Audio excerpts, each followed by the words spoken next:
Good morning students. एक छोटी C concept periodic table में बसती है, दैट इज ऑफ वैलेंसी। तो वैलेंसी को समझेंगे और उसके ट्रेंड को एनालाइज करेंगे। वैलेंसी आई होप कि आपको पता है, फिर भी एक बार रिकॉल कर लेते हैं। Valency is the combining capacity of an element. एक एलिमेंट कितने इलेक्ट्रॉन लूज या गेन कर सकता है उसको वैलेंसी कह सकते हैं। कंबाइनिंग कैपेसिटी को वैलेंसी कह सकते हैं। या मैथमेटिकली हम इसको ऐसे समझें कि उसके बाहर वाले शेल में जितने इलेक्ट्रॉन्स हैं, या तो नंबर ऑफ इलेक्ट्रॉन्स या 8 माइनस नंबर ऑफ इलेक्ट्रॉन्स। ठीक है, तो कहने का मतलब हर एक एलिमेंट कोशिश करता है कि उसके बाहर वाले शेल में 8 इलेक्ट्रॉन्स हों। तो 8 इलेक्ट्रॉन्स जब उसके बाहर वाले शेल में एक इलेक्ट्रॉन होता है, सपोज फर्स्ट ग्रुप की हम बात करते हैं, इन सबके बाहर वाले शेल में एक है, इसमें 1 है, इसमें 2 एंड 1, बाहर वाले 1 है, 2 8 1, तो सब में 1 इलेक्ट्रॉन, तो इसकी वैलेंसी 1 हो जाती है। यानी कि एक ग्रुप के अंदर वैलेंसी हमेशा सेम रहेगी। Now let's move on to group 2। तो उसमें वैलेंसी 2 होगी, इसमें वैलेंसी 3 होगी, 4 होगी, और यहाँ पर जो नाइट्रोजन फैमिली है उसमें 5 नहीं होगी, क्योंकि इनका जो इलेक्ट्रॉनिक कॉन्फ़िगरेशन है, पहले शेल में 2 और फिर दूसरे में वी हैव 5 इलेक्ट्रॉन्स। तो 5 इलेक्ट्रॉन्स में क्या होता है कि वो 5 लूज नहीं कर सकते, वो दे कैन गेन 3 इलेक्ट्रॉन्स, वो 3 इलेक्ट्रॉन गेन करने की कोशिश करते हैं।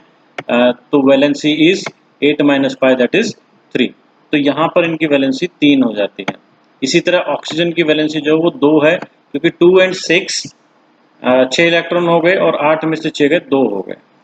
इसी तरह fluorine we have 1 and this group has 0 valency.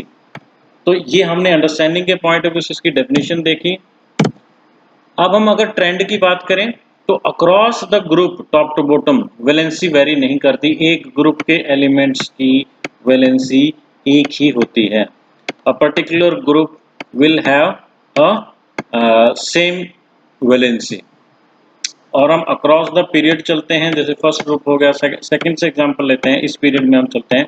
तो हमने देखा इसकी 1 थी, इसकी 2, इसकी 3, फिर 4 और फिर 3 2 1 और 0।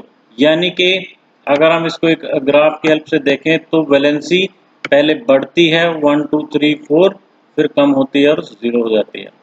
Valency in a period first increases and then decreases. तो ये है ट्रेंड अक्रॉस अ पीरियड।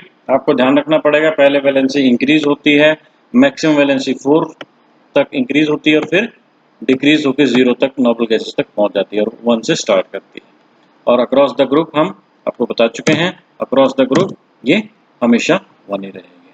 तो ये थी आपकी वैलेंसी, बस यही इसमें कॉन्सेप्ट बचा है। बाकी गो through the entire chapter, revise it. कोई भी प्रॉब्लम है तो आप मेरे से पूछ सकते हैं, हम आपकी डाउट जो है वो क्लियर कर देंगे। एक बार मैं भी आपको क्विक रिवीजन की तरफ ले चलता हूँ, जो हमने इस पूरे चैप्टर में पढ़ा है अभी तक। Quick revision. तो सबसे पहले हमने एलिमेंट्स को क्लासिफाई करने की कोशिश करी थी। तो first idea was we have to classify. सबसे पहला हमारा जो वीडियो था वो क्लासिफिकेशन के ऊपर था। क्लासिफाई मीन्स सिमिलर प्रॉपर्टीज वालों को हमें क्लासिफाई करना है। तो सिमिलैरिटी के बेस पे क्लासिफाई करना हो गया। उसके बाद पहला अटेम्प्ट किया डॉवर्नियर ने, जिन्होंने ट्रायड बनाया, आप डिटेल्ड वीडियो देख सकते हो। उसके बाद दूसरा आपको ध्यान रखना, Newland was the name of the scientist जिन्होंने ऑक्टेव्स की थ्योरी दी। ठीक है, तो इन दोनों के बारे में डिटेल आप प्रीवियस वीडियो से और बुक से रेफर कर सकते हो।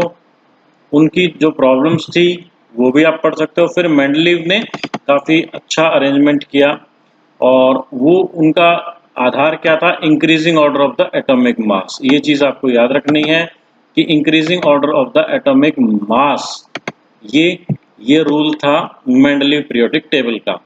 ठीक है ना। उसके बाद मेंडलीव की पीरियोडिक टेबल में कुछ गड़बड़ आई। ठीक है, और जो 2-3 उसकी मेरिट्स थी सबको उन्होंने जगह दी, गैप्स बना के रखे और प्रेडिक्शंस की, वो उसकी मेरिट्स थी। डिमेरिट्स में आइसोटॉप वाला प्रॉब्लम था, हाइड्रोजन की पोजीशन वाला प्रॉब्लम था। तो उसको इनको कहते हैं एनॉमलीज। तो ये जो एनॉमलीज थी इनको हमने कैसे इंक्रीजिंग एटॉमिक मास की बजाय इंक्रीजिंग एटॉमिक नंबर, सिर्फ ये फैक्ट चेंज हो गया मॉडर्न पीरियोडिक टेबल में और कुछ भी नहीं चेंज हुआ। इस चीज़ को आप अच्छे से दिमाग में बिठा लें कि मेंडलीव ने भी काफ़ी अच्छा अटेम्प्ट किया था, लेकिन उसका जो आधार था वो increasing order of the atomic masses था, लेकिन इंक्रीजिंग एटॉमिक नंबर पे चेंज करने पे ये मॉडर्न पीरियोडिक टेबल बन गई और ये फंडामेंटल प्रॉपर्टी मोसले ने डिस्कवर की थी। Elements in the modern periodic table are arranged in 18 vertical columns and 7 horizontal rows. तो मॉडर्न पीरियोडिक टेबल के बारे में हमने डिटेल में पढ़ा है, उसके अंदर ग्रुप्स होते हैं और पीरियड्स होते हैं। 8 पीरियड्स हैं और 7 पीरियड्स हैं और 18 वर्टिकल ग्रुप्स हैं, ठीक है। और उसके बाद हमने ट्रेंड्स का एनालिसिस किया कि size left to right decrease करता है, एटॉमिक साइज, और वैलेंसी लेफ्ट टू राइट पहले इंक्रीज होकर डिक्रीज होती है, मेटलिक करैक्टर डिक्रीज होता है, और इसी तरह टॉप टू बॉटम में भी एटॉमिक साइज इंक्रीज होता है, मेटलिक करैक्टर इंक्रीज होता है और वैलेंसी कांस्टेंट रहती है। तो ये बिल्कुल ब्रीफली हमने सारी चीज़ें जो कवर की हुई है उसको एक्सप्लेन आपको कर दिया है। आप go through the entire chapter, कोई भी प्रॉब्लम हो तो यू कैन आस्क और try to attempt the exercise. इस एक्सरसाइज को करने की कोशिश करें, कोई डाउट है तो मेरे से पूछें। Thank you.